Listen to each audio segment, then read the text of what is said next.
Saludos inversores sistemáticos. Trump gana las elecciones. ¿Y ahora qué podemos esperar en los mercados bursátiles? Hoy en el canal vamos a analizarlo.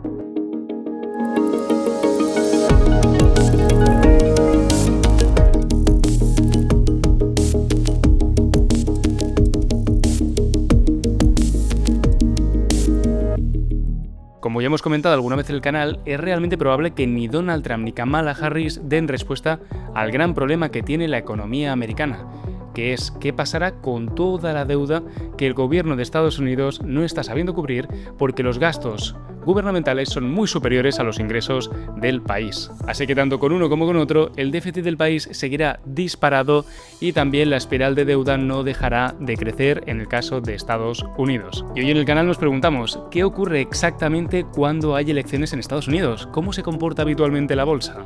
Pues veréis, el S&P 500 en año electoral tiene tendencia a tener un comportamiento alcista, sobre todo en años donde no hay recesión y no existe un gobierno unitario, sino que republicanos tienen el Ejecutivo y demócratas tienen el Parlamento o viceversa, lo que nosotros llamamos un gobierno dividido. Y es en estos gobiernos divididos donde los inversores suelen sentirse cómodos porque delante del bloqueo institucional, si no hay una recesión, la certidumbre que podemos tener de lo que pueda pasar en la economía americana es mucho mayor y los mercados suelen ser más explosivos en estos casos. En la siguiente gráfica podemos ver cómo la ausencia de una recesión y un gobierno dividido suele ser alcista en los mercados bursátiles. Vamos, que la calma en la política suele ser como agua de mayo para los mercados de capital. Una característica común es la de que el mercado tiende a tener un comportamiento plano cuando estamos en el momento previo a las elecciones y existe incertidumbre de qué es lo que puede pasar en los comicios. Pero eso sí, conseguimos la recuperación económica del índice una vez los comicios ya han pasado. Y otro dato curioso es que independientemente de si la carrera se produce entre dos nuevos candidatos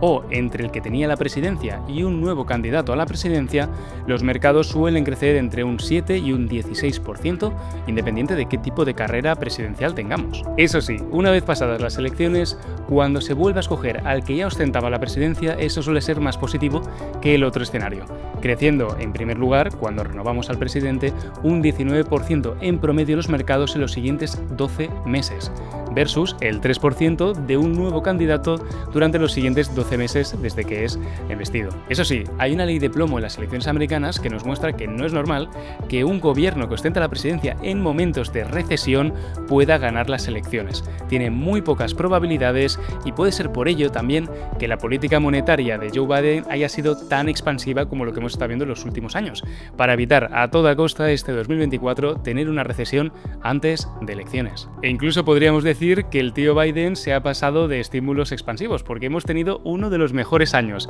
previos a las elecciones del S&P 500 de los últimos 25 años, como podéis ver en el gráfico a continuación.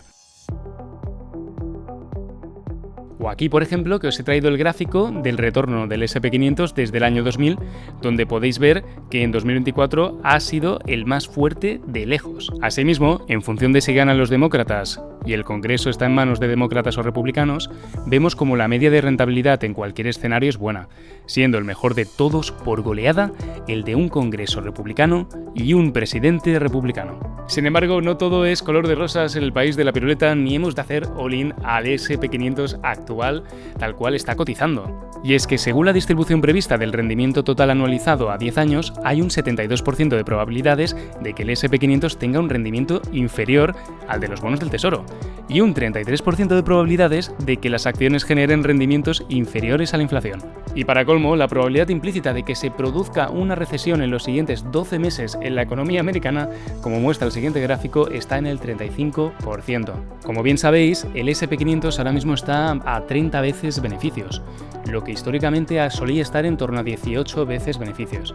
Esto lo que podría producir es que si hubiese una reversión a la media, a los múltiplos habituales del S&P 500, pudiéramos pasar de los actuales 5.900 a 3.400 perfectamente, lo que sería, si hacéis los números, una caída prácticamente de más del 40-45%. Además, Goldman Sachs espera que el S&P 500 ofrezca poca rentabilidad durante los próximos años, proyectando niveles de en torno al 3% de rentabilidad anual nominal. Y de todos estos riesgos del S&P 500 ya os hemos hablado en el canal más de una vez, y de cómo las alternativas, como el S&P 500 Equal Weight, o por qué no, mucho mejor el Systematic Value Investing en US Markets podrían darnos ahora mismo unos múltiplos mucho más razonables que no los múltiplos a los que está cotizando el SP500. Y si os queréis suscribir a la newsletter del fondo y no perderos en qué empresas estamos invirtiendo, os dejamos el link en la descripción. También otro riesgo al que nos enfrentamos ahora mismo en el SP500 es que hay un gran porcentaje de la población que está invertida en el SP500 en estos momentos, que como podéis ver en la siguiente gráfica, ahora mismo estamos en máximos históricos, máximos que han precedido de manera bastante correlacionada a lo que ha pasado con el SP500 también en el mercado. El famoso inversor Peter Lynch solía decir que cuando todo el mundo se le acercaba en las cocktail parties, ¿no?, o fiestas de cócteles para preguntarle consejos de bolsas, ese era un momento donde lo que teníamos que hacer era salir por patas del mercado. Pues bueno, en este momento la gráfica que os acabo de enseñar podría estar mostrándonos que hasta el cerrajero del barrio está comprando acciones. En conclusión, inversores, primer punto del vídeo de hoy. Gane quien gane las elecciones, el mercado suele tener un buen comportamiento en los meses posteriores al periodo electoral. En segundo lugar, va a ser en los siguientes meses donde reduciremos la incertidumbre de cómo será la política de Trump en los siguientes meses y también qué acciones se van a ver más favorecidas o desfavorecidas.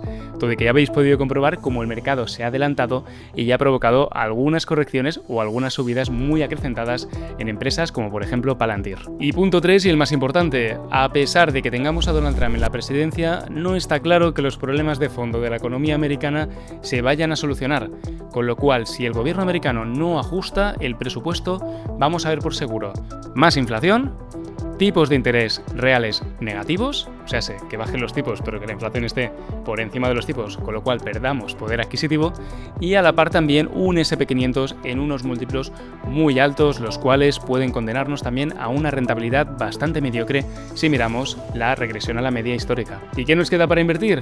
La inversión en valor en empresas que estén baratas pero que a la vez tengan grandes ventajas competitivas. Vamos, que tenemos que buscar un SP500 mejorado que nos quite todas esas empresas que ahora mismo a día de hoy tienen unas cotizaciones demasiado elevadas.